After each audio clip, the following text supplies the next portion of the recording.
In the next 2 years, we are going to have an incredible once-in-a-lifetime opportunity to build our wealth while everyone is panicking and all the markets are doing nothing but going down. In fact, if you prepare yourself enough early to take advantage of the next upcoming recession, we would be able to at least multiply our wealth or set up a foundation to have a big jump after the recession.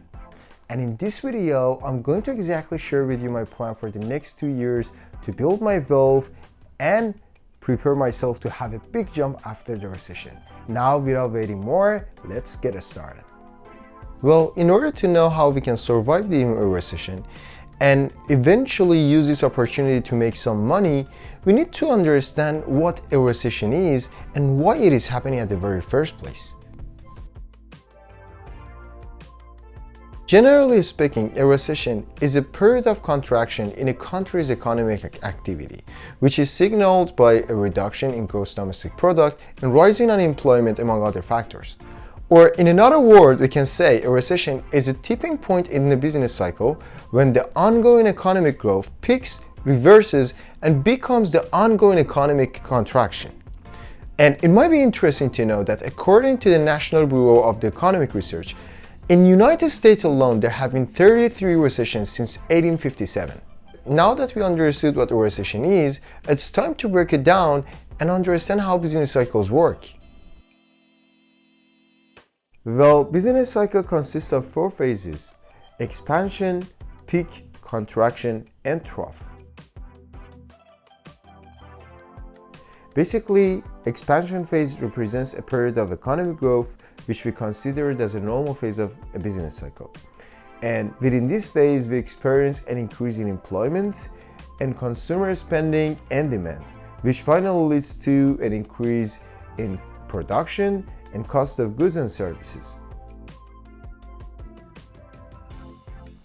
The next phase is the peak phase, which is the highest point of a business cycle that signifies when an economy has reached its crest of output and there is nowhere to go but down, which is basically sending the economy to the contraction phase.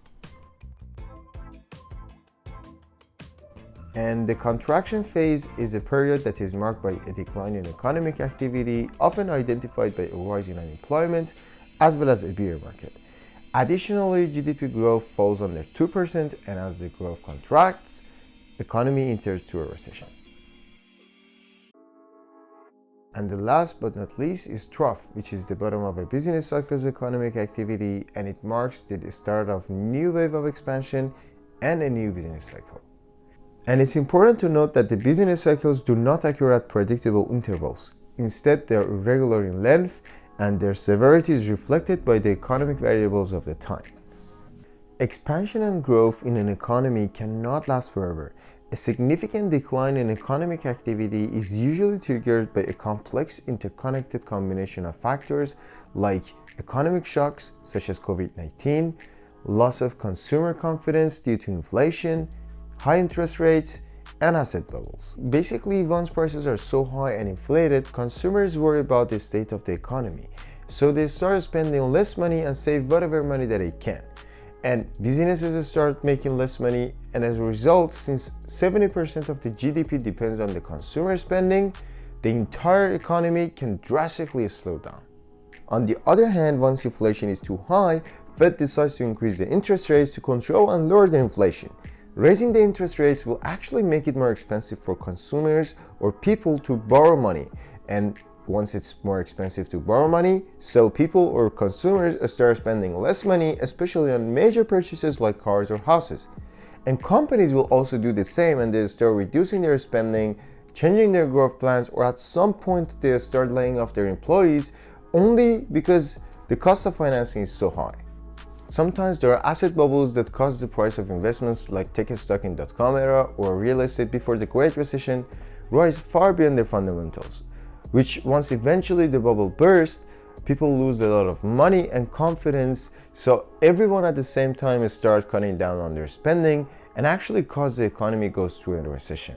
Now that we know more about recessions and how business cycles work, here's a plan to make the most out of it. Number 1, protect from your main source of income. Because it doesn't matter how savvy you're at investing, once you don't have extra money to invest, you actually lose your opportunity to make some money in this recession. Or sometimes it can be even worse because you lose your job and all your time and effort will go towards finding a new job to cover your bills. So your first priority should be protecting your main source of income. Number 2, boost your savings. Because there are many companies that start laying off their employees during a recession, and it's always important to prepare ourselves in advance by having a decent saving account or emergency fund to at least cover ourselves for 6 months. Number 3, buy heavily discounted stocks. In recessions, stock markets nearly always fall drastically, which is a great opportunity to take some advantage and consider it as a Black Friday for your net worth. Stock markets usually fall in the 6 months leading up to a recession. And in the midst of it, the S&P 500 has averaged 16% return in the 12 months following recessions. Or in the bigger picture, the S&P 500 has averaged 10% annual return since its inception. The safest bet here is to buy ETFs and index funds that mirror S&P 500, because these actually provide you with enough diversification among companies with a strong balance sheet and strong fundamentals. However, there are some other type of stocks like tech stocks, growth stocks, and small cap stocks that actually tends to fall more during market corrections. And it's a great opportunity to buy them at a deeper discount. The best strategy here to lower the risk is to buy ETFs specializing in this type of stocks rather than picking them up individually.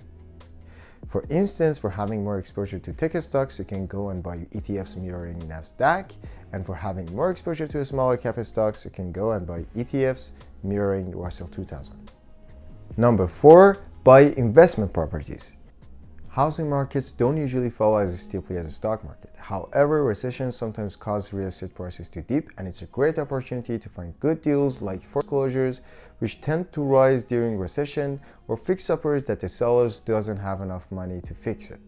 And if you have wanted to start your business but always thought the market is too crowded, during a recession is a perfect and ideal time for you to start your business.